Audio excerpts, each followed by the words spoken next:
굿모닝 여러분, 안녕하세요. 눈곱 달고 책 읽는 엄마 조민경입니다. 벌써 주말이 지나고 새로운 한 주가 시작이 됐네요.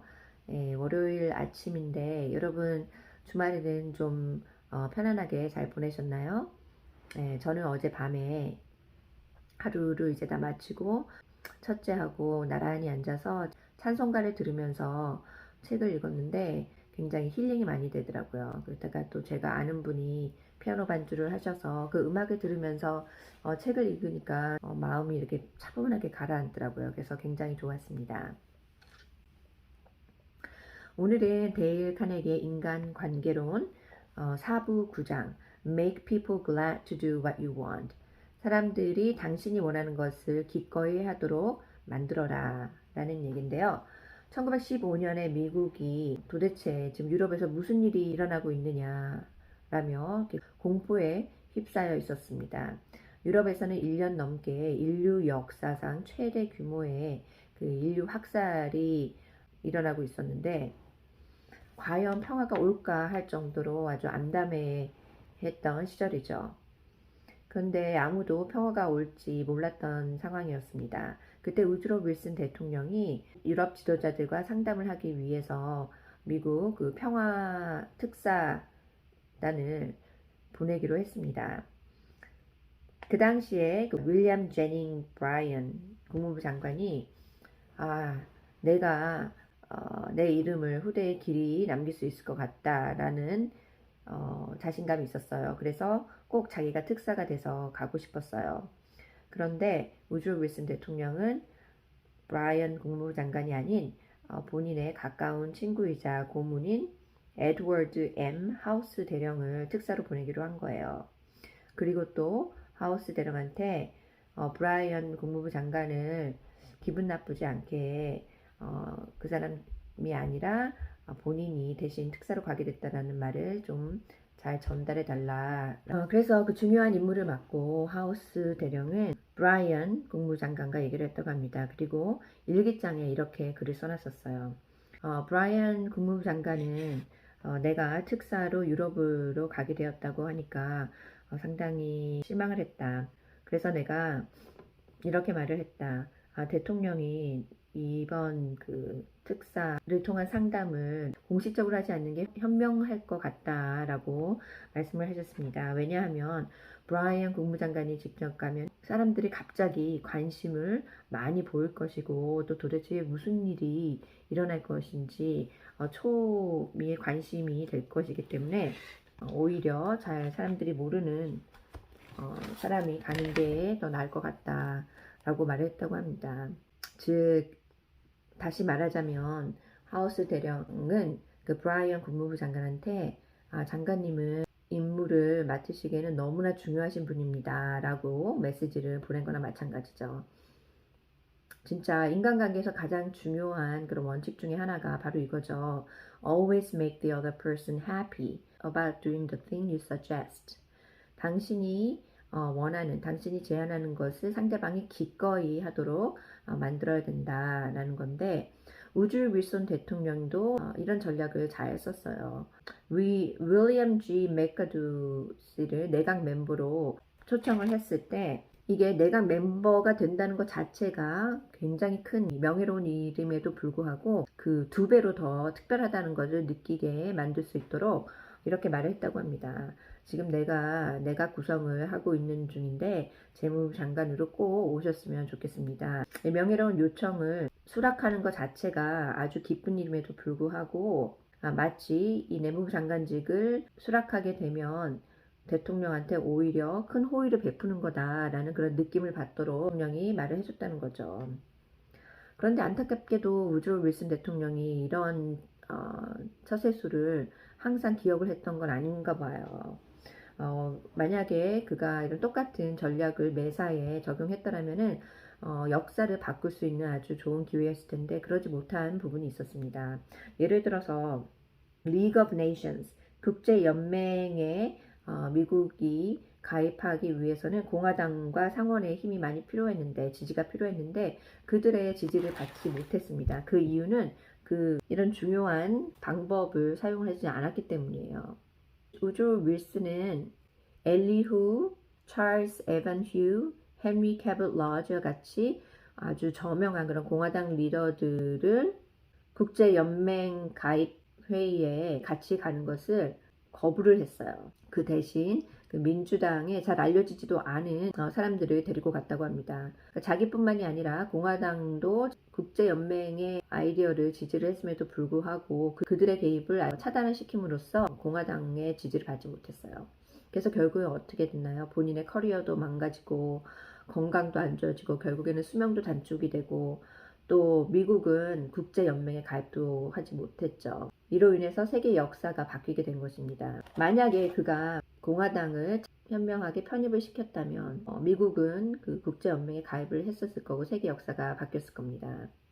안타까운 일이죠. 미국의 유명한 출판사 더블데이 페이지도 상대방이 기꺼이 내가 원하는 일을 하게 하는 그 전략을 썼는데요.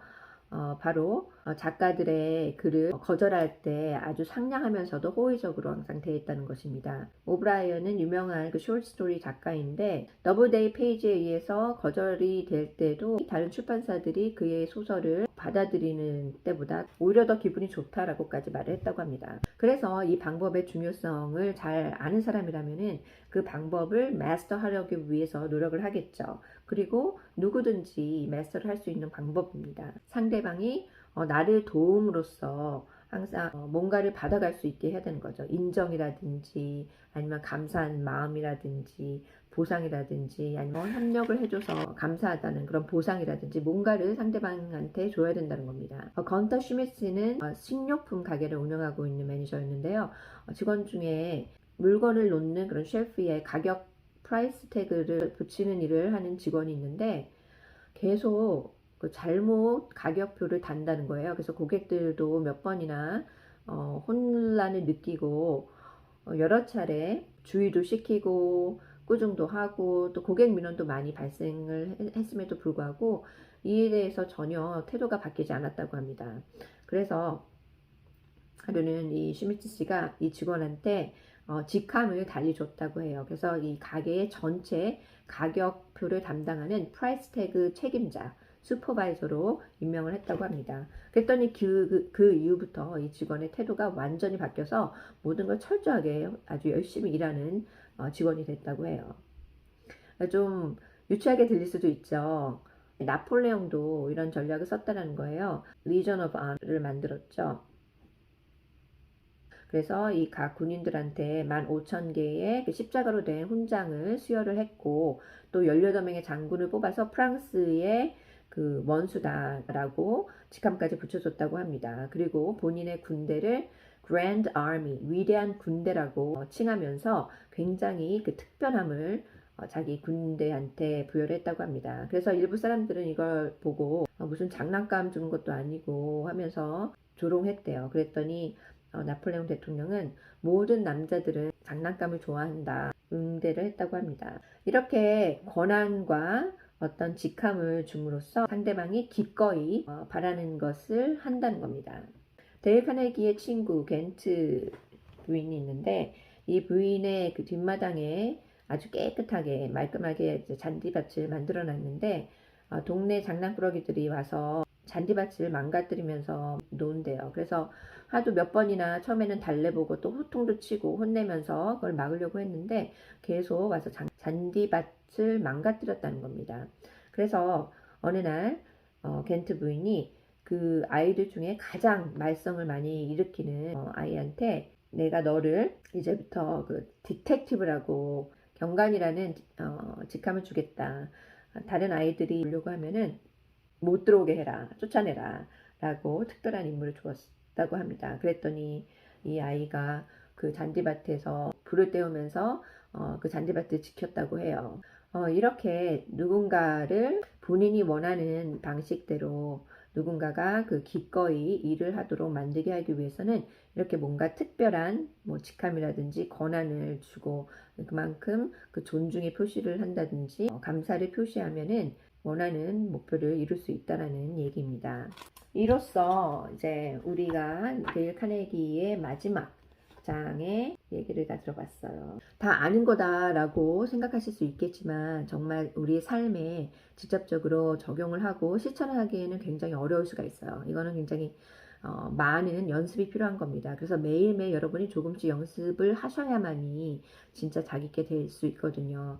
그리고 제가 이 책을 끝내면서 말씀드리고 싶은 거는 그 데일 카네기의 인간관계론을 제가 첫 번째 책으로 선택한 이유가 바로 여러분이 집에서 엄마로서 역할을 하던 직장에서 직원이나 매니저로 역할을 하건 아니면 사업을 하건 아니면 또 정치인으로서 항상 사람들을 대해야 할 때 정말 필수적으로 가장 큰 힘이 될 수 있는 거는 어떤 상황에서 어떻게 사람을 대해야 될지 그 노하우를 아는 방법이 아주 여러분에게 큰 도움이 될 수 있다는 것입니다.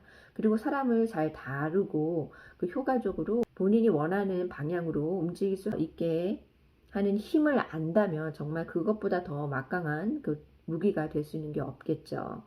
그래서 여러분도 그렇고 저도 그렇고 이 책을 읽으면서 굉장히 많은 것을 배웠고 또 리마인드가 됐는데 여러분 잊지 말고 항상 모든 시나리오에서 여러분이 데일 카네기가 말하는 원칙들을 실천해 볼 수 있도록 노력을 해주세요. 여러분이 사업을 하는 데 있어서도 집에서 아이들을 대하는 데 있어도 이게 다 사람을 대하는 관계이기 때문에 저희가 정말 많은 그런 득을 볼 수 있는 책입니다.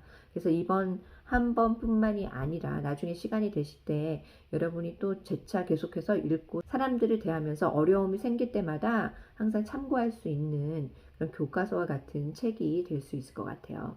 보다 여러분의 삶을 지혜롭고 풍요롭게 할 수 있도록 여러분의 인간관계에 있어서 지침서가 될 수 있는 책으로 사용해 주시면 될 것 같아요. 여러분도 저도 같이 배워서 너무 기쁘고 다음은 어떤 책을 제가 선택할지 여러분 굉장히 궁금하실 텐데요. 내일을 기대해 주시기 바랍니다. 그리고 여러분 좋아요, 구독 꼭 해주시고 내일 또 뵙겠습니다. 감사합니다. 안녕.